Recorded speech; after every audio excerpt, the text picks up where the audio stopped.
Quand une femme apprend à apaiser ses tempêtes intérieures, à retrouver l'éclat du diamant qu'elle porte, elle ne mendie plus l'amour, elle le réveille. Et le plus beau, c'est qu'elle n'a plus besoin de le poursuivre. L'amour revient, docile, vers sa source. Ce n'est pas un sortilège, mais une mécanique subtile, une alchimie qu'on nomme psychologie. Dis-moi ma sœur, as-tu déjà goûté à ce poison lent, ce moment où l'on t'efface comme un meuble usé, sans mots ni adieu? Ce n'est pas la fin. Non, c'est l'aube d'une nouvelle version de toi. C'est dans ce vide que tout s'écrit. Car ce que tu choisis maintenant décidera si tu fanes ou si tu renais.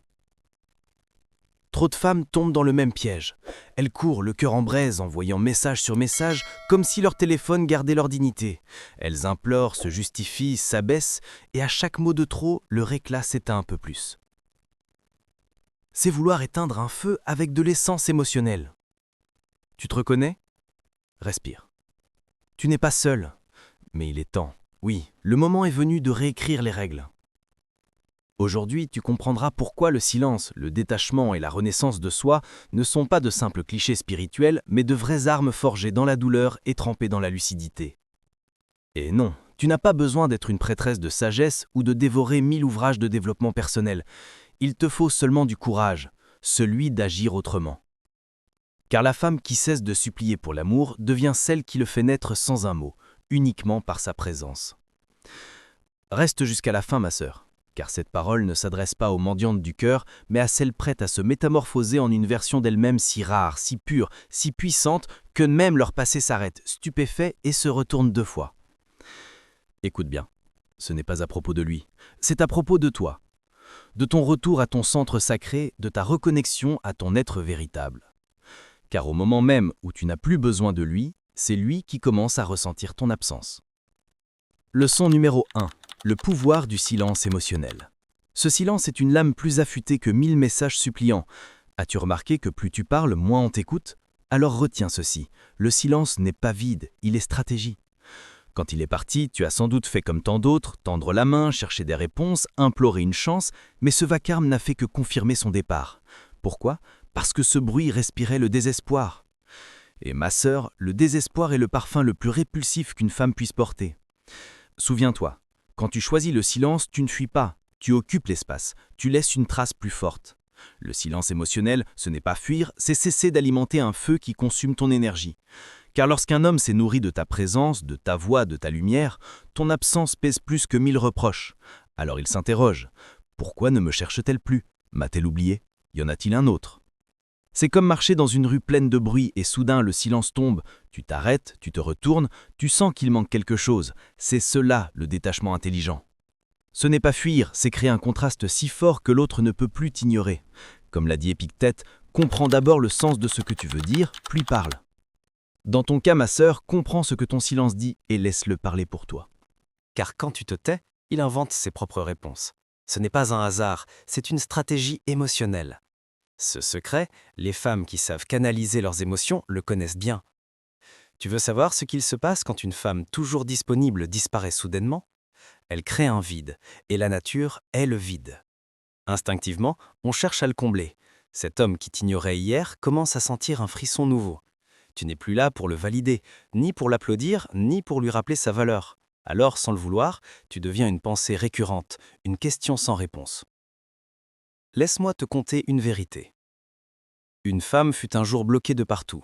Plus de messages, plus de traces. Et elle n'a rien fait. Aucune revanche, aucune plainte, aucun cri sur les réseaux. Silence absolu. Sur quoi s'est-elle concentrée? Sur son corps, sur ses finances, sur son esprit. Quelques mois plus tard, il revint, porteur d'une excuse fragile. « J'ai rêvé de toi ». Ce n'était pas un hasard, mais le fruit d'un silence taillé comme une lame douce. Vois-tu, le silence ne se contente pas de parler, il crée. Pendant qu'elle se taisait, elle reconstruisait son monde intérieur. Elle reprenait possession d'elle-même, retrouvait les morceaux sacrifiés sur l'autel d'un amour déséquilibré. Et quand tu fais ce travail invisible, tout le visible se transforme. Ton énergie, ta posture, ton regard changent. Et crois-moi, même à des milliers de kilomètres, il le ressent. Le silence n'est pas inaction, c'est puissance contenue, une bombe émotionnelle à retardement. Alors supprime cette impulsion d'écrire aujourd'hui. Pas de bonjour, pas de message, pas d'allusion voilée, rien. Rends-toi émotionnellement indisponible. Efface-le, s'il le faut, non pour l'oublier, mais pour te prouver que tu ne gaspilleras plus une goutte d'énergie pour celui qui ne sait pas en mesurer la valeur. Et pendant que tu fais cela, grandis. Chaque silence que tu cultives doit t'offrir 10 pas de croissance intérieure. Pense-y, chaque fois que tu écris, que tu expliques, que tu supplies, tu envoies un message invisible. J'ai besoin de toi pour exister. Et ce message, ma sœur, c'est le poison qui le repousse. Car l'humain, sans exception, est attiré par ce qui lui échappe, non pas par ce qui s'offre sans mystère. Le silence stratégique, c'est une diète pour l'âme. Au début, c'est dur, froid, aride. Mais ensuite, tu deviens forte, centrée, transformée, et ce rayonnement intérieur ne passe pas inaperçu. C'est une fréquence nouvelle que tu émets, silencieuse, qui dit « Je suis complète en moi-même ». Alors cesse de vouloir le convaincre avec des mots. Laisse ton absence parler plus fort que ta voix. Souviens-toi, celui qui se tait domine, celui qui poursuit s'épuise, et celle qui grandit devient inoubliable. Ne crie plus dans les lieux où personne ne t'écoute. Crée un silence si limpide qu'il le forcera à venir te chercher. Leçon 2. La psychologie inversée sans manipulation. Quand tu t'éloignes, il s'approche. Tu as déjà vécu. Il réapparaît au moment précis où tu lâches prise. C'est là que beaucoup échouent. Ils confondent détachement et indifférence. Mais le vrai détachement, c'est l'influence silencieuse. Quand tu retires ton attention, quelque chose s'allume dans l'esprit masculin. Tu n'es plus prévisible, tu n'es plus accessible. Tu deviens une énigme, et l'esprit humain, surtout masculin, déteste les énigmes non résolues. L'attention crée l'habitude. Quand tu la retires, il sent qu'il perd quelque chose, sans savoir quoi. Voilà la véritable psychologie inversée. Ce n'est pas une manœuvre, c'est une révélation. La dynamique change. Tu ne l'ignores pas par orgueil, mais par lucidité. Car celui qui ne t'apprécie pas quand tu es là, doit apprendre à sentir ta disparition comme une leçon de vie. C'est comme retirer le sucre d'un café après des années. Il ne sait pas ce qu'il manque, mais il le sent. Ce manque réveille un instinct primitif, la poursuite. Et cet instinct brûle plus fort chez l'homme, parce que sa nature le pousse à conquérir ce qui s'éloigne. Marc Aurèle le disait, « La meilleure revanche, c'est de ne pas ressembler à son ennemi. » Ici, cela veut dire ne te rabaisse pas, ne supplie pas, ne cherche pas de validation bon marché. Réponds par ta concentration intérieure, par ta métamorphose silencieuse. Tu ne réagis plus, tu diriges. Et cette paix froide, cette maîtrise absolue, ébranle les fondations de son confort. La psychologie inversée agit parce qu'elle change la seule chose qui compte, la dynamique du pouvoir. Réfléchis. Quand quelqu'un te poursuit, tu détiens le contrôle. Tu choisis de répondre ou de te taire, d'apparaître ou de disparaître. Mais si tu étais toujours disponible et que soudain tu t'effaces, c'est lui qui s'interroge. Où est-elle? Pourquoi ce silence? Ce basculement d'énergie crée le véritable magnétisme. Écoute cette histoire. Une fille passait ses nuits à écrire des poèmes déchirés, à poster des messages codés, à pleurer en musique. Puis un jour, elle a choisi le silence total. Elle a repris la salle de sport, recentré ses projets, quitté la scène émotionnelle. Et qu'est-il arrivé? Il était déjà avec une autre, mais 2 semaines plus tard, un simple message. « Ça va ?» Derrière ce mot banal, un tremblement, l'inconfort devant sa métamorphose. Car quand on change d'énergie, quand on cesse d'être accessible, on crée un déséquilibre. Et l'humain, dans sa nature nue, cherche toujours à reprendre ce qu'il ne contrôle plus. C'est addictif. Alors applique cela. Pas de contact, pas de regard, pas d'analyse de story, rien. Vis, réinvente-toi. Transforme chaque minute sans lui en victoire personnelle. Ta distance n'est pas froideur, c'est une renaissance en position de force. Ce n'est pas que tu ne l'aimes plus, c'est que tu t'aimes davantage. Et cette révolution commence à l'intérieur. C'est un message muet. Je ne suis plus là où tu m'as perdu. Tu reprogrammes ton esprit, redéfinis tes priorités, reconstruis tes bases. Tu n'es plus la femme qui attend. Tu es celle qui avance. Et cette indépendance émotionnelle dégage une beauté magnétique. Ne prie pas pour être rappelé, deviens inoubliable. Car quand tu changes ton énergie, tu renverses les règles du jeu. Tu n'es pas une option en vitrine, tu es la femme qu'on choisit. Quand tu étais toujours présente, quand c'est toi qui envoyais le premier mot, il s'est habitué, et ce qui devient routine finit par disparaître des yeux. Pense-y. Apprécies-tu vraiment l'air que tu respires? Non, parce qu'il est constant. Mais le jour où tu suffoques, tu en comprends la valeur. Il en est ainsi de ta présence. Quand tu es toujours là, tu deviens fond de décor. Mais dès que tu brises le rythme, tout bascule. Ta rareté émotionnelle allume en lui une tempête de questions. Pourquoi est-elle partie? Que s'est-il passé? Ne m'aime-t-elle plus? Et ce vide inexpliqué a plus d'impact que tous les poèmes. Car désormais tu n'es plus prévisible, tu deviens mystère. C'est comme une plante toujours verte qui se flâne soudain. C'est à ce moment-là qu'on mesure sa valeur. Comme le pain posé chaque jour sur la table, on ne le remarque que lorsqu'il manque et soudain tout le monde le cherche. Ce n'est pas un jeu, c'est une loi universelle, la loi de la rareté. Les économistes la démontrent, les psychologues la valident, les femmes éveillées la pratiquent. Quand quelque chose devient rare, sa valeur s'envole. Ton énergie, ton attention, ton amour suivent cette même loi. Oui, on ne réalise pas ce qu'on possède avant de le perdre. Mais retiens, la femme stoïque n'agit pas pour être vue, elle agit pour rester alignée. Elle ne cherche pas la validation, mais sa lumière attire, et son absence résonne. Ce principe dépasse l'amour, il s'applique à toute relation humaine. As-tu remarqué, les plus sélectifs, les plus occupés sont aussi les plus respectés. Ce n'est pas un hasard. Leur rareté crée leur aura. Une femme autrefois disponible jour et nuit, SMS, appels, services, n'était jamais considérée, jusqu'au jour où elle a disparu. Elle a commencé à poster ses progrès, ses voyages, ses victoires, sans blocage, sans rancune, sans message amer. Elle est simplement devenue inaccessible. Et qu'a-t-il fait? Il est revenu troublé, hésitant, cherchant un prétexte pour se reconnecter. Mais il était trop tard. Elle n'était plus présente émotionnellement, et cette absence pesait plus que 1000 mots. Car vois-tu, l'abondance engendre l'ennui, la rareté suscite l'urgence. Quand tu étais disponible, il pouvait t'ignorer. Mais dès que tu disparais, que ta présence devient luxe, son esprit s'agite. Il te cherche même en feignant l'oubli. Tu n'es plus acquise. Tu es l'occasion manquée. Et ma sœur, aucune supplication ne peut recréer cela. Alors aujourd'hui, limite ta disponibilité. Ne réponds pas immédiatement. Ne sois pas toujours là, non pas pour jouer un rôle, mais parce que tu construis quelque chose de plus grand. S'il veut te connaître, qu'il fasse l'effort de découvrir la nouvelle version de toi. Souviens-toi, ce n'est pas simuler la rareté, c'est l'incarner. Maintenant, ton temps, ton énergie, ta paix t'appartiennent. Quand tu vis pour ta croissance, la rareté devient naturelle. Tu n'as plus le temps de quémander la tension lorsque tu bâtis ton empire intérieur. Être rare émotionnellement n'est pas froideur, c'est sagesse, c'est intelligence émotionnelle suprême. Pendant que d'autres cherchent à plaire, tu avances vers ton centre. Et cela, ce n'est pas seulement visible, c'est magnétique. Arrête de dilapider ton énergie. Deviens précieuse. Si précieuse que nul ne pourra t'ignorer, même en essayant. La renaissance personnelle n'est pas vengeance, c'est une urgence silencieuse, un cri muet de ton âme. Si tu restes la même, dépendante et vide, chaque tentative de reconquête ressemble à une illusion, de désespoir. Mais quand tu te relèves, quand tu transformes la douleur en socle, tout change. Même sans mots, même sans contact, ton énergie circule et se fait sentir. C'est comme une maison en ruine qui renaît majestueuse. Tous ceux qui l'avaient vue tomber ne peuvent qu'admirer sa reconstruction. C'est une refondation totale, pas un filtre, pas une façade, mais la reconstruction de ton être, de ta dignité, de ta naissance sacrée.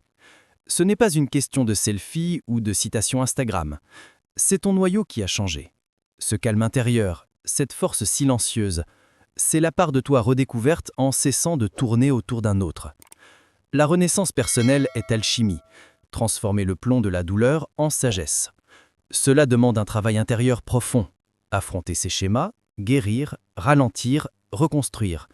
Chaque pas te rapproche de celle qui ne doit plus être choisie parce qu'elle se choisit elle-même.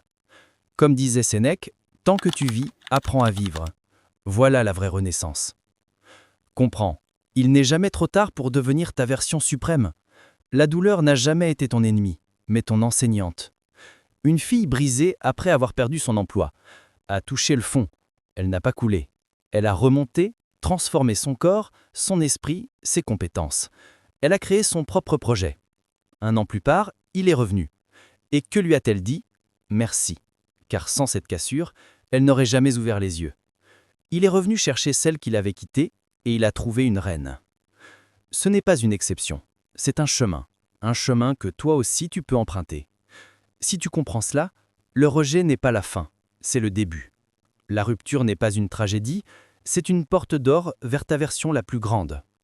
Et la beauté de tout cela, avec le temps, tu ne te demanderas même plus s'il reviendra, car tu sauras que tu ne cherchais pas son amour, mais le tien. Fais aujourd'hui la liste de ce que tu veux améliorer. Ton corps, ton esprit, tes habitudes, tes objectifs. Pour toi, pas pour lui. Car quand tu deviens inaccessible, on te cherche. Mais si l'on revient, ce sera plus pour combler un vide, ce sera par admiration. La renaissance personnelle est le chemin le plus ardu, mais le plus lumineux. Pendant que d'autres attendent un message, tu attends des résultats. Pendant qu'ils réclament ton attention, tu cultives ta souveraineté. Et c'est là la différence entre celle qui implore et celle qui choisit. Ne supplie pas une seconde chance. Reconstruis-toi si fort qu'il espérera une occasion. Et si cette occasion arrive, c'est toi qui décides. Car la femme qui se transforme ne mendie pas. Elle choisit. Tu deviens l'histoire inachevée. Et ma sœur, les histoires inachevées captivent. L'esprit humain cherche à compléter les schémas, combler les blancs, trouver du sens. Alors, quand tu coupes le contact sans drame, sans indice, simplement une absence totale, tu crées un vide. Dans ce vide, son esprit s'agite. Il cherche à comprendre, réparer, combler. Et dans ce processus, des mécanismes puissants s'activent que aucun mot ou explication n'aurait pu déclencher. Car quand tu te tais, son esprit se met à parler, et ce qu'il projette dans ton absence devient plus fort que tout ce que tu aurais pu dire. Le silence, ma sœur, est une toile vierge. Il y peint ses peurs, ses désirs, ses regrets. Épictète disait « N'explique pas ta philosophie, incarne-la. Ne justifie pas ta distance, ne préviens pas ta disparition. Ne demande pas la permission de t'effacer. Pars avec dignité, tais-toi avec élégance. Car le silence n'a pas besoin d'explication, et il fonctionne. Un homme a bloqué son ex sur tous les réseaux. Silence absolu. Elle, pas un mot. Aucune tentative. Aucun signe. Elle s'est tue. S'est recentrée. A grandi. Des mois plus tard, il a écrit depuis un faux compte. Comment vas-tu? Ce n'est pas une coïncidence, c'est de la psychologie pure. Refuser l'accès crée l'obsession. Ce que nous ne pouvons pas savoir devient notre plus grand désir. Ce principe est ancien, primitif. La peur de perdre définitivement. Tant qu'il sait que tu es là, qu'il peut revenir à volonté, il a le contrôle. Mais quand tu disparais sans trace, sans drame, sans annonce, il panique. Et cette peur devient moteur. Alors, pas de like, pas de ça va, pas de réaction, pas d'allusion, silence total. Et pendant ce silence, investis-toi. Apprends, crée, guéris, évolue. Concentre-toi. Car si jamais tu reviens, tu ne dois plus être la même femme. Tu dois être méconnaissable. Ce silence n'est pas passif. Il est chargé, créatif, déterminant. Tu n'attends pas qu'il revienne. Tu bâtis une vie pleine, riche, radieuse. Ni sa présence, ni son absence ne dictent ta joie. Celui qui poursuit engendre anxiété. Celui qui disparaît déclenche curiosité. Et la curiosité est le commencement du désir. Tant que tu parles, il ne peut pas te manquer. Mais quand tu te retires, il hurle intérieurement. Souviens-toi, le silence magnétique n'est pas une tactique. C'est un mode de vie, un état où tu n'attends plus rien, où tu ne dépends plus de son attention pour te sentir complète. La femme qui se reconstruit en silence devient inoubliable. Les nuits de larmes, les matins de peur, les jours de doute ne sont pas des faiblesses. Ce sont des rites de passage. Ne les fuis pas. Transcende-les. Chaque larme devient graine, chaque silence un acte d'amour-propre. Chaque jour sans contact, une déclaration silencieuse. Je ne m'abandonne plus à personne. Et tu sais ce qui est le plus puissant? Le jour viendra où tu ne feras plus semblant d'aller bien, tu iras bien. Tu ne feras plus semblant d'être forte, tu seras forte. Tu ne penseras plus à comment le récupérer, tu penseras à ne plus jamais te perdre. Et c'est cela, ma sœur, la vraie renaissance. Pas celle qui impressionne, celle qui libère. Il ne reviendra pas parce que tu l'appelles. Il reviendra quand il réalisera que la femme qui l'a quitté n'existe plus. Et s'il revient, ce n'est plus lui qui choisit, c'est toi. Car celle qui autrefois implorait l'amour a disparu, et à sa place se tient une femme entière, centrée, libre. Alors, la prochaine fois qu'il te manque, pose-toi la question. Est-ce lui qui me manque, ou est-ce moi que j'ai perdu pour lui? Rappelle-toi, tu ne seras jamais seul tant que tu as toi-même. Quand tu as toi-même, tu as déjà tout. Ne crains pas la douleur, crains seulement d'y rester coincé. La douleur non transformée devient ressentiment. Celle traversée avec conscience devient sagesse. Aujourd'hui, il ne s'agit pas de savoir comment le récupérer, il s'agit de savoir comment ne plus jamais te perdre. Ce que tu fais de ta douleur écrira ton histoire. Tu te briseras ou tu renaîtras en une femme irremplaçable. Et s'il revient, ce ne sera plus à la même femme. Tu ne seras plus là, bras tendus, cœur offert. Tu seras centrée, forte, focalisée sur ta croissance, tes rêves. Toi. De ce lieu de puissance, c'est toi qui décideras s'il mérite une seconde chance. La femme qui se transforme ne mendie pas. Elle choisit.